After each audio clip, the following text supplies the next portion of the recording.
Hello, everyone. We are back with the Buyer Insights and Intelligence series. This session is titled Intent Data is a Superpower. Harness yours. I'm Claudia Tarico, editor of Demand Gen Report, and I will be your moderator for this presentation. Thank you so much for joining us today. I know intent is such a hot button topic, and there's always more to learn about how you can use it to fuel your marketing and sales efforts. So there is no better person to teach us than my friend Deanne Poe of Zoom Info. So we've got a really great session for you today. But before I introduce Deanne and kick off the session, I'm going to run through a few housekeeping slides. First up, if you're new to DGR, welcome. We are an online media company, and we kind of do it all.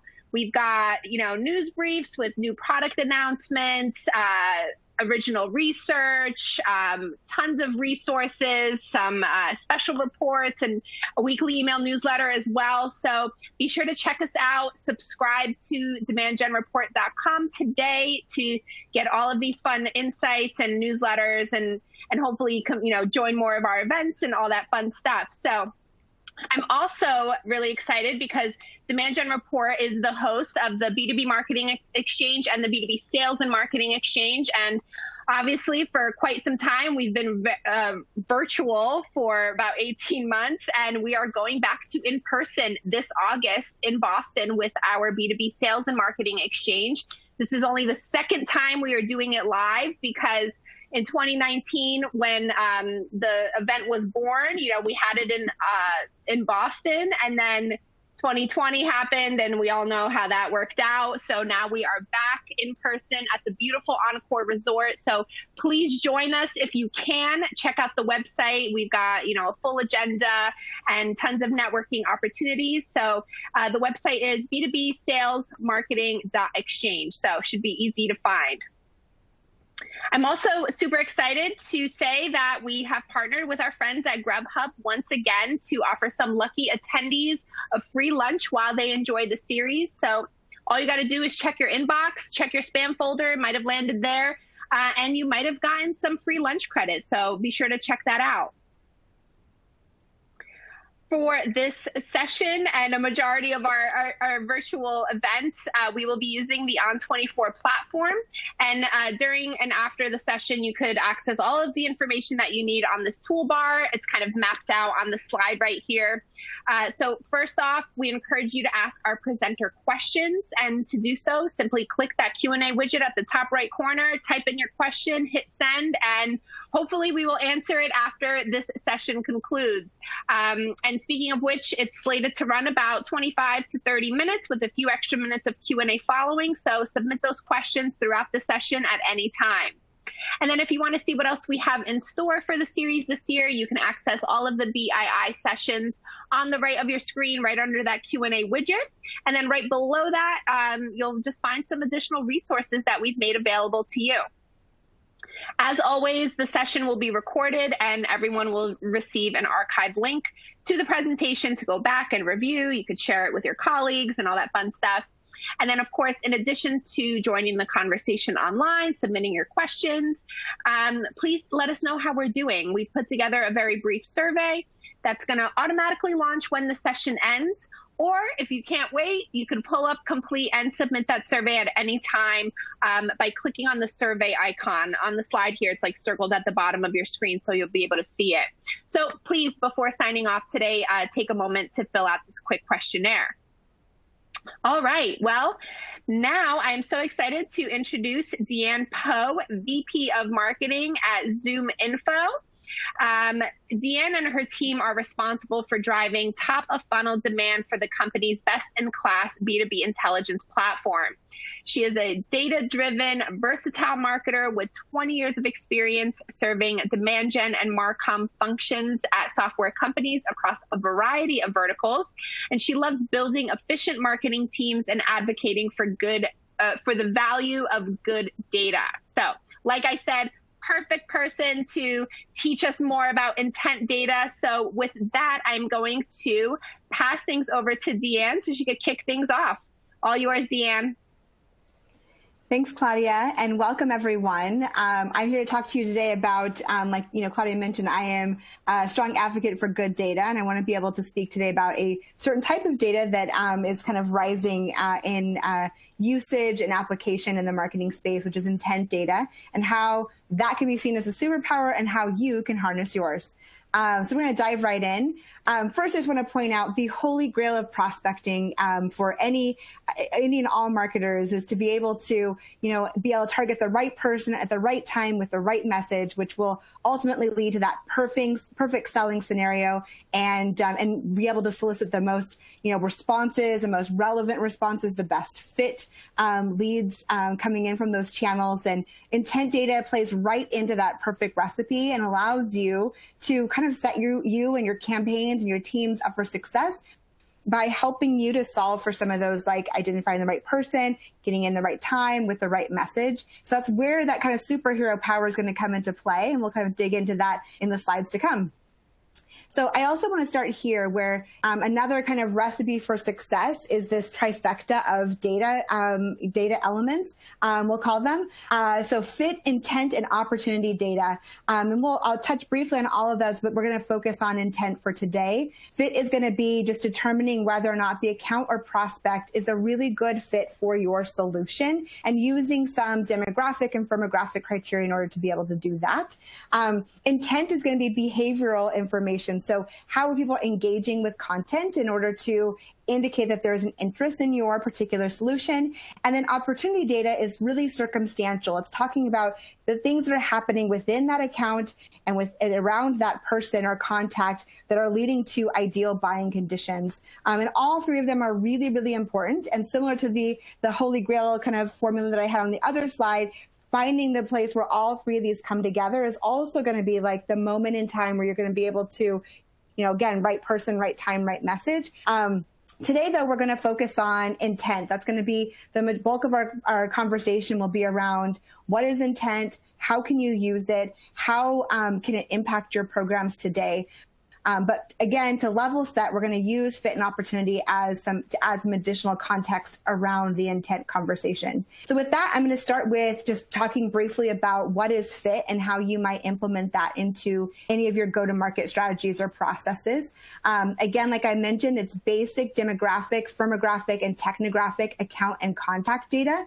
One of the things that I talk about a lot with our customers is this exercise of identifying your ideal customer profile or your ICP, and that being a really, really good place to start in terms of understanding who your target market should be for any campaigns or programs, and then allowing you to really focus your efforts around, those that fit within that kind of that criteria. So in order to, define your ICP, I talk through a specific exercise, which is really just looking at your best customers. And I use that in quotations because what's a best customer to me might not be a best customer for you.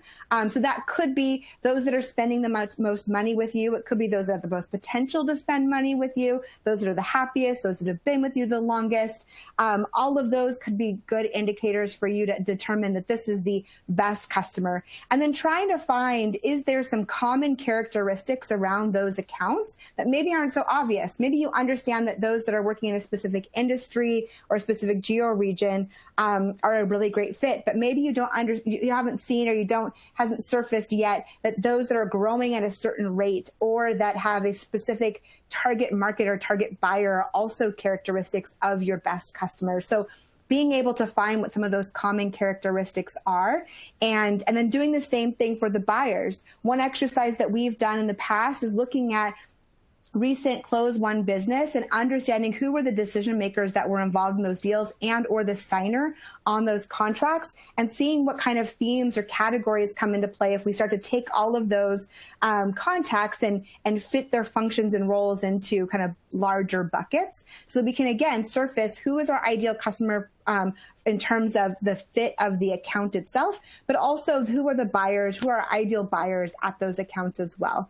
So again, that just really allows you to focus your efforts and resources on knowing who you're targeting by going through this exercise. Now, of course, this shouldn't be happening in a bubble, and this is really not the end all be all. So just because you have your ideal customer profile and you've got your target audience list doesn't mean that that's like everything you do goes out to all of those folks and that you don't have any other prioritization that needs to take place.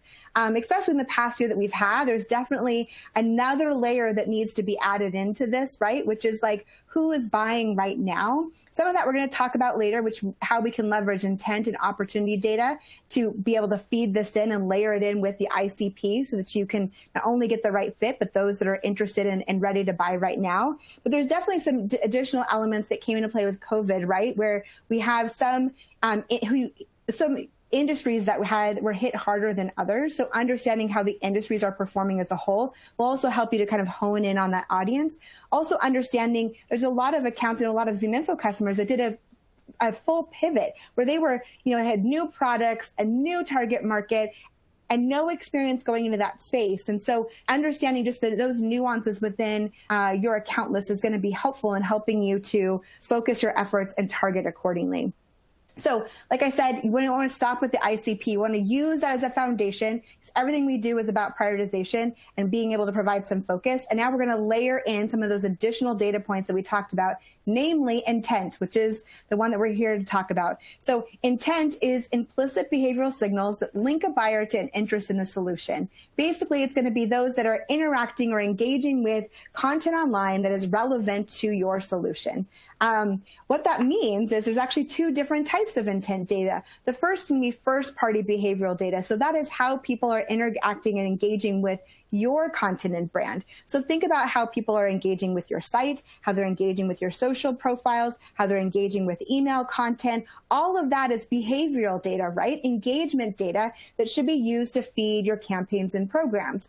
However, we want to take it a step further because we want to be able to extend beyond your reach. And we also understand there's a lot of activity that's happening that you aren't aware of yet. And so being able to tap into that third-party behavioral data to understand how your prospects and target accounts are engaging with other content and brands, and more helpful and insightful in getting you into the process a lot sooner before they might even know who you are or before you've made it to that like vendor select, the top vendor list that they want to be looking at. So we also, why you should care. This was another thing I wanted to point out. So I'm going to spend the next couple of slides just convincing you that intent data is necessary. So the first of which, these are stats that came out of actually a recent report by Demand Gen report around content consumption. And so the main gist of the story here is that there's a timeliness to content engagement. People are going to be looking at, like I said in that first stat, 73% are looking at 3 to 7 pieces of content before they engage with a sales rep.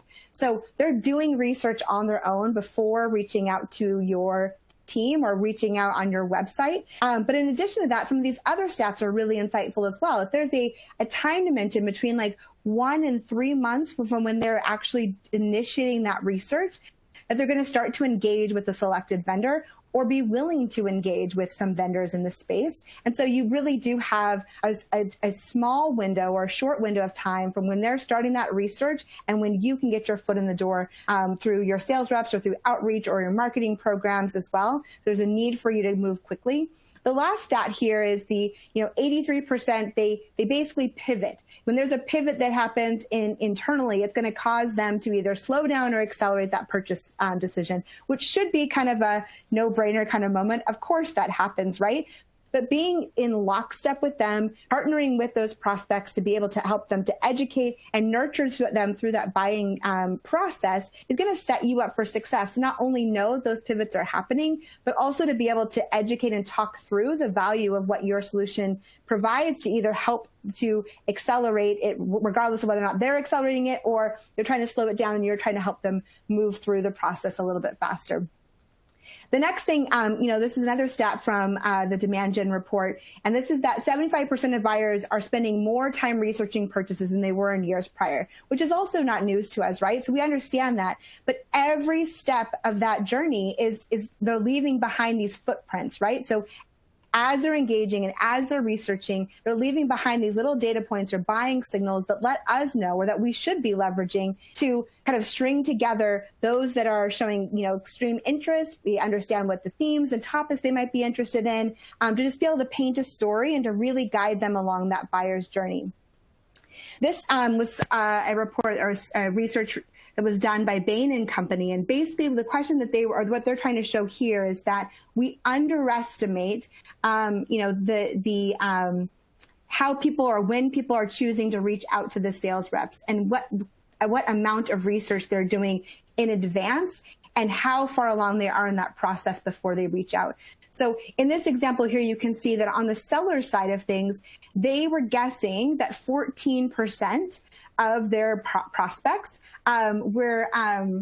they were reaching out after a vendor preference or decision was made. But in the reality is, in the buyer side, that 38% of buyers were actually waiting to reach out to a selected vendor until they actually just narrowed it down to one vendor. So they had done enough research on their own that they didn't reach out to any of the vendors until they had already made a decision on this is the vendor to go with.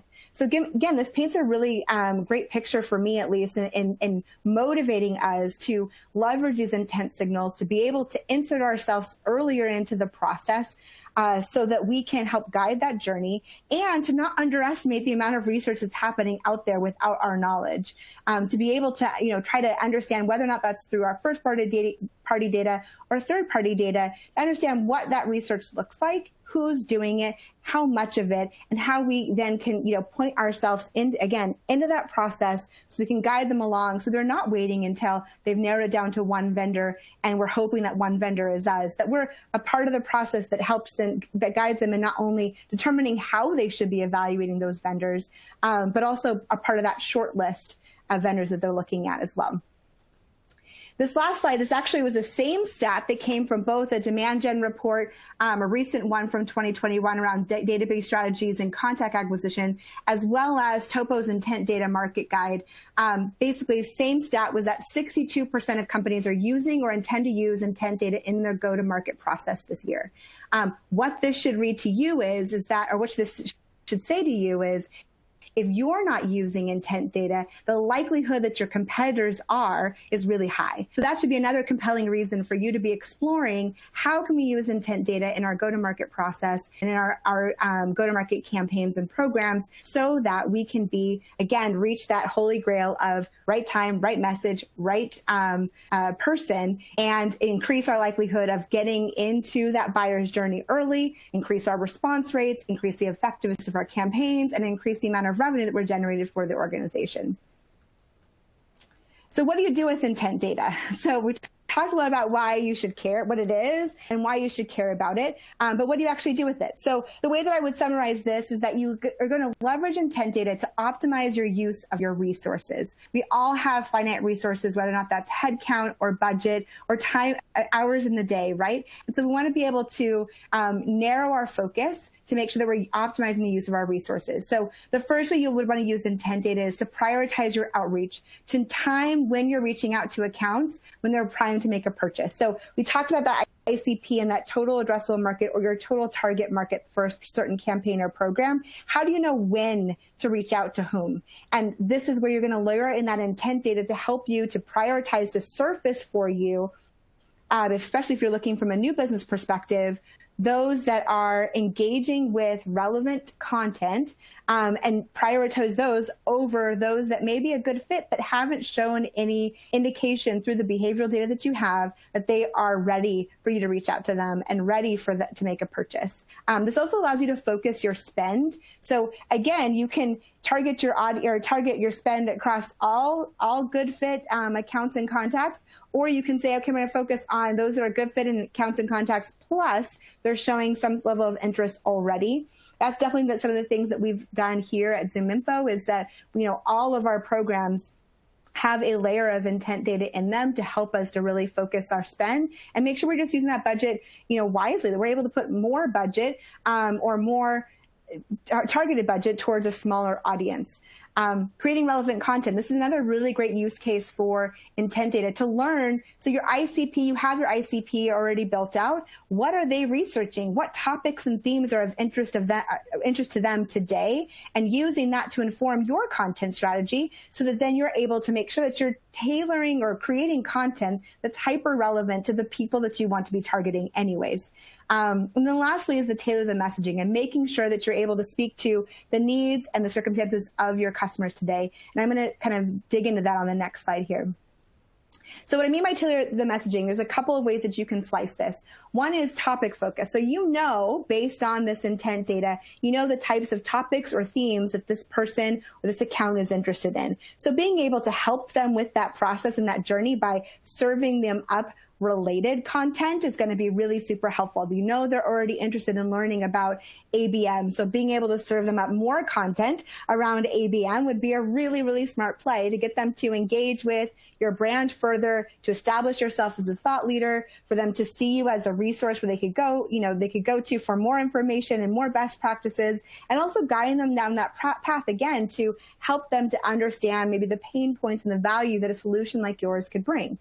Which brings me to the second section, which is to tailor your message based on the stage of the buying process they're in. You can notice from that intent data whether or not they are seeking education or evaluation content. Are they looking to learn tips and tricks, best practices, things that are more top of funnel where they're just scratching the surface? They've understood there's a pain point that exists in their world, and they're trying to solve for that in some way, shape, or form by just learning some of like the processes and motions that might be related to that?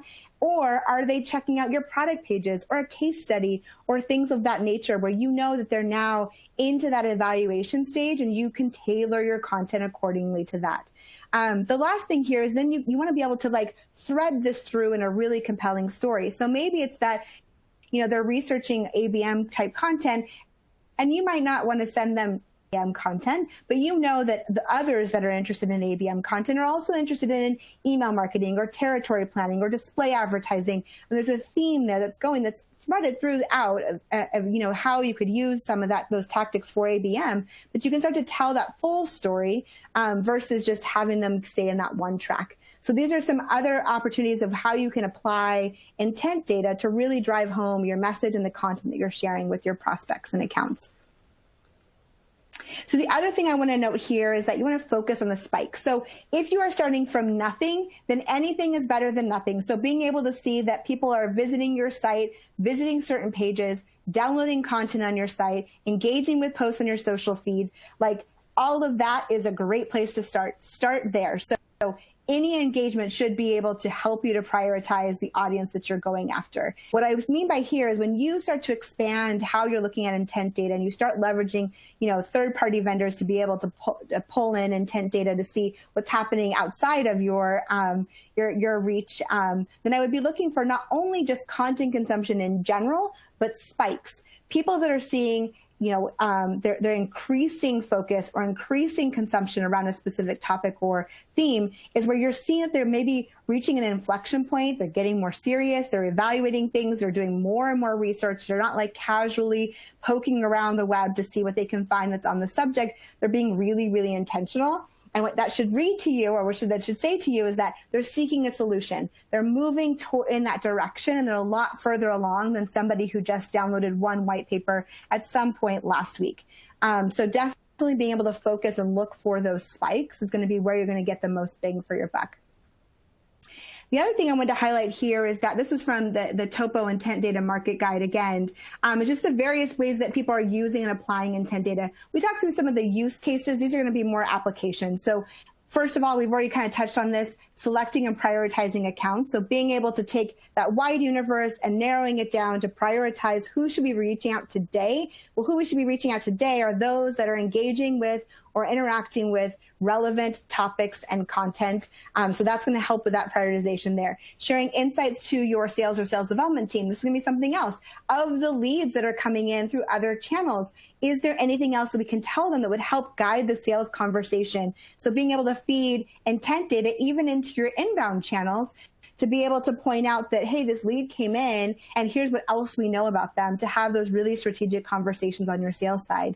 Targeting ad programs. I mentioned this briefly, but at ZoomInfo, we have a pretty robust display advertising program, and there isn't a single campaign or program that's out there that's running that doesn't involve intent in some way, shape, or form. We did a lot of tests around, building these audiences within ZoomInfo, our platform, and versus using the native filtering and targeting, which, by the way, it's a lot better to use it in ZoomInfo because you've got a lot more granular filters that you can apply there. But then layering in not only those granular targets, but layering in intent data to identify people that are already showing interest in this topic and theme has really yielded as not only better response rates and better engagement with those ads, but also conversion rates throughout the funnel.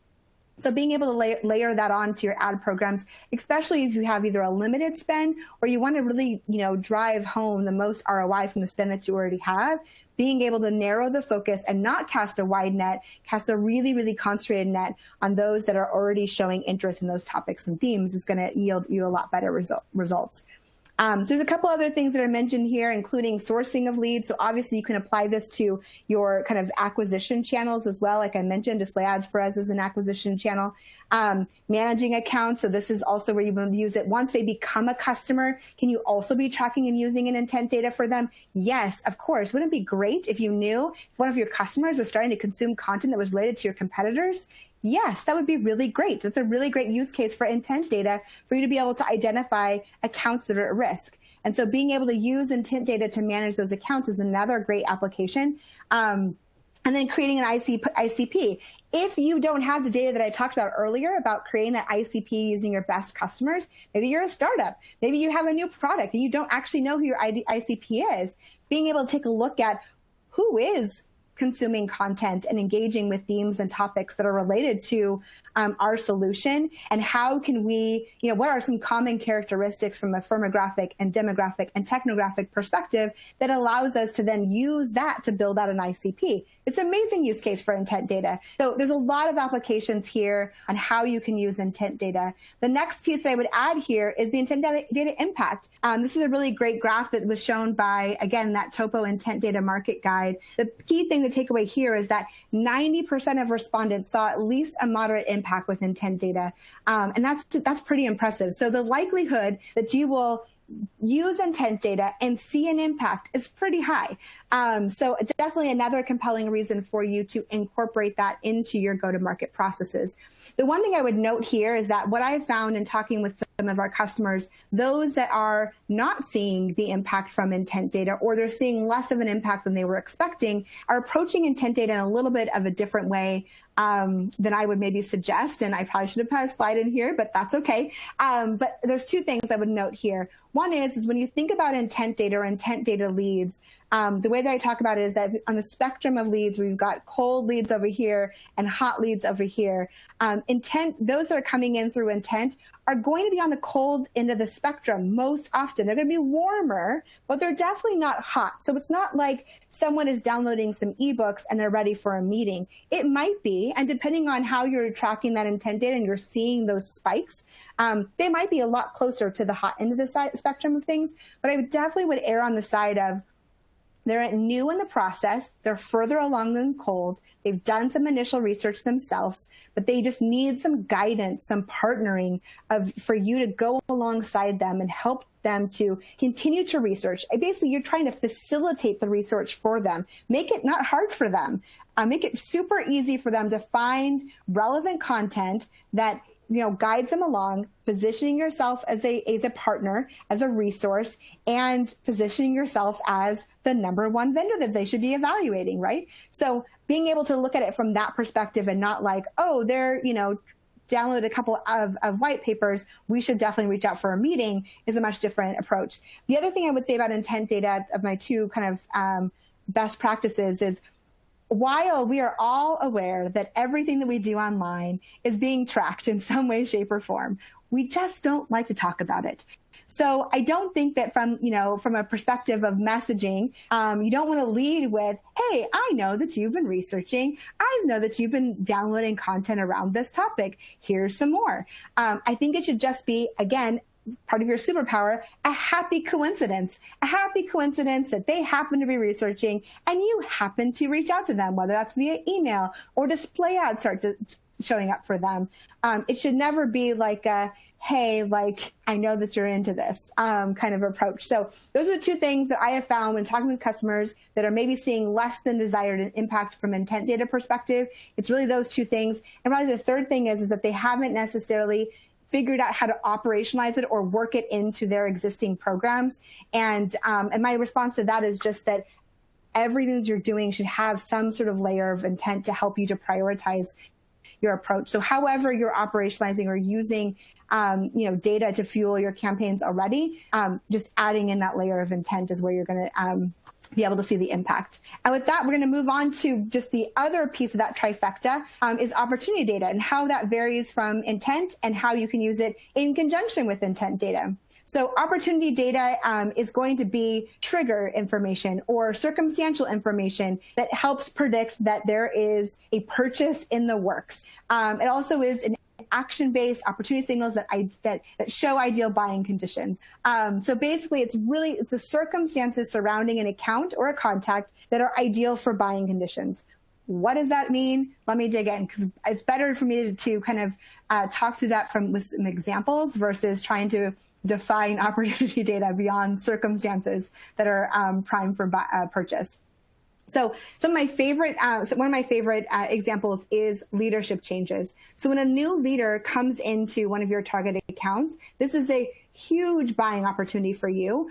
We have found through a ZoomInfo survey that 70% of executives spend 70% of their budget within the first 3 months in their new role on at least 3 new initiatives. I will say that one more time because it's super powerful and I want to make sure you catch it. So basically what we're saying here is the majority of executives, when they first join an organization or step into a new role, within 3 months, they're going to spend 70% of their budget on 3 new initiatives, which makes sense, right? When we come into a new role, we want to have an impact. We want to make some changes. We want to understand what's working, what's not working. Why did you hire us in this role? And we want to make some quick changes. So that's definitely a moment in time that is prime for you to reach out to be able to support them through that and to be a part of that evaluation of what's working, what's not, and how you can help with that.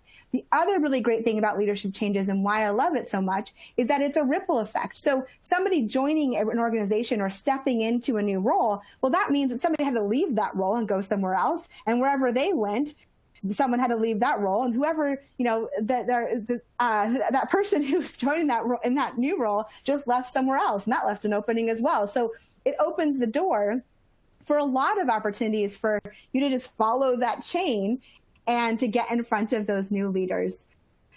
This next one is a little bit more of a no-brainer, known projects. So people that have actually have an RFP or have reached out or have shared that they have some sort of project or initiative in the works, whether or not that's through some sort of press release or, again, a formal RFP process or some sort of investor announcement or things like that. Those are all going to be leading indicators of circumstances that are happening at that account that are prime for a purchase. These other ones are somewhat related. So funding, a round of funding, and mergers and acquisitions, something that as somebody who works at ZoomInfo knows a lot about. In terms of, when a company gets a new round of funding, they are positioned well for growth. They're already growing. They're positioned well to grow some more. And they're going to be held accountable to grow. So because of that, they're going to be making some investments. They're going to be investing in their tech stack, in digital transformation, in headcount, and security. There's a lot of the areas that they're going to be looking to improve. And if you can insert yourself into that conversation, all the better. Again, prime time for a purchase decision to be made. And then mergers and acquisitions is the same thing. I mean, we just announced yesterday the acquisition of Chorus, or actually we just announced last week the acquisition of Chorus, and it feels like yesterday. And so one of the things that happens when you bring these companies together, there's a lot of consolidation that's happening, right? That's both intentional and strategic in how you're bringing those teams together, you're consolidating the tech stack potentially. And there's a lot of, if your tool, your solution helps with that, with integrating systems and joining teams and collaboration tools and streamlining workflows and all of those things, it's another ideal time for you to reach out, right? And I think that, again, on top of the stuff that we mentioned already is when you can marry these things together where you've got fit. So the account or the person is the right fit for your solution.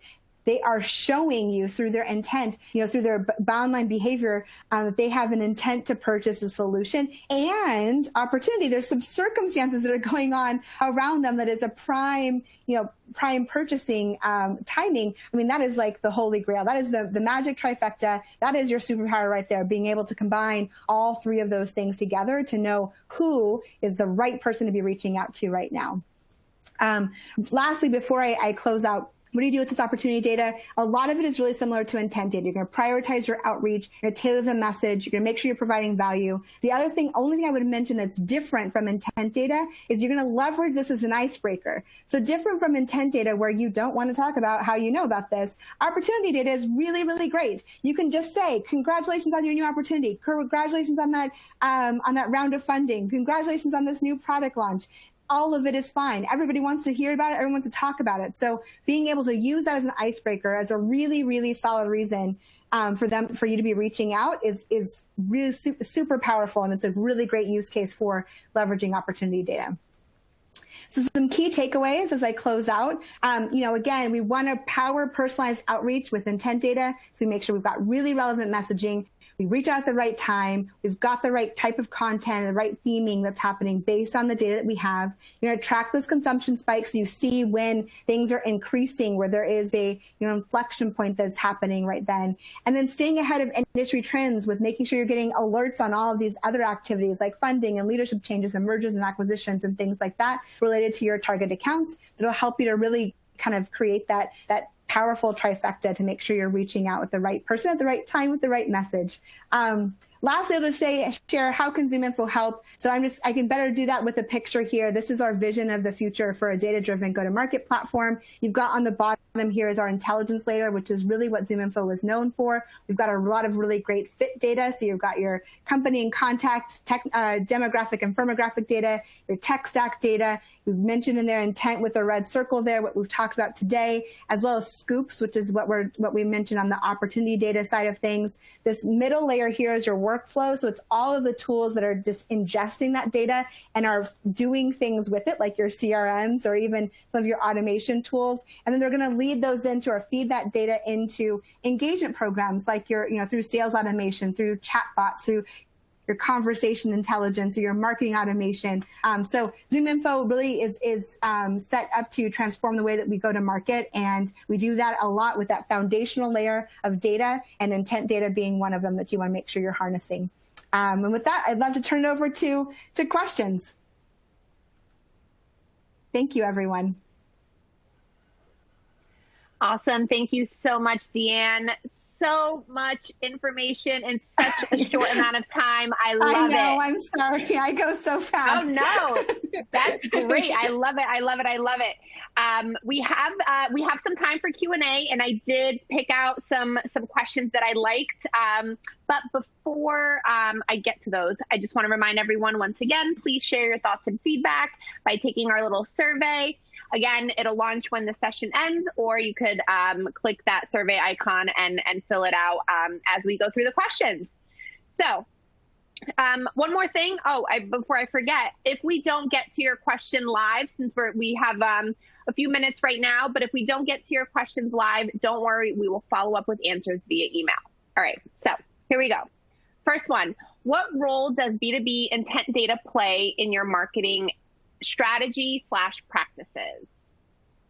Yeah, like I did touch on this a little bit, but we really use and layer in intent data to everything that we're doing. Our display advertising, example is a great, use case there. We also have a lot of our sales plays and our SDR outreach where we're layering in intent data to help prioritize outreach there as well. Very cool. And I love this question, and I feel like I never even asked it myself. Does intent data go stale? Yes, it does. I mean, there definitely is a timeliness to that intent data. You really want to, react really quickly to the data that you have coming in. Like I mentioned on that one slide, there's like this 1 to 3 month mark in terms of, when you have that time to reach out while they're doing some research and waiting for, not waiting for, but deciding who to reach out to, which vendor they're going to select. So making sure there's a timeliness element to your reach out is going to be really important, because your intent data is going to get to a point where it's old news. They've already moved on. They've already selected a vendor, and there's not much more that you can, you won't be able to insert yourself into the conversation in the same way. Awesome. All right, I'm going to toss one more at you, and then we'll wrap it up. How do you recommend that we operationalize this type of data? Yeah, so I did touch on that just a little bit, but really it's just a matter of taking what you're already doing for your campaigns and programs and making sure that however you're feeding data into those programs, that you're layering in an element of intent data. So depending on how complex your tech stack is, it might have to be done in spreadsheets, right? And that's making sure that what's getting loaded into those systems is being filtered through this intent data layer. It could be that you are using a really robust platform like ZoomInfo, where you're able to then take that intent signal and through workflows be able to identify when to dump them into a campaign and trigger those campaigns accordingly. And it's probably somewhere in between for most people. Awesome. Good stuff. Well, I'm going to cap the questions right there to give a little bit of buffer time before the next session. So that's all the time we have. But again, we'll follow up with answers to any questions that we missed live via email. So yeah, everyone, that is a wrap. Thank you so much to Deanne for such an awesome presentation, and thank you all for joining us today. Please be sure to check out the next one. Like I said, it's coming up pretty quickly. It's called Using Meals to Supercharge Your Marketing Funnel. So I will be hosting a little fireside chat with our friends over at Grubhub to give you all the scoop on that. It kicks off at 3 p.m. And with that, I'm going to go change locations real quick so I could prep for it. And I hope to see you all there. So thanks again, everyone. Take care.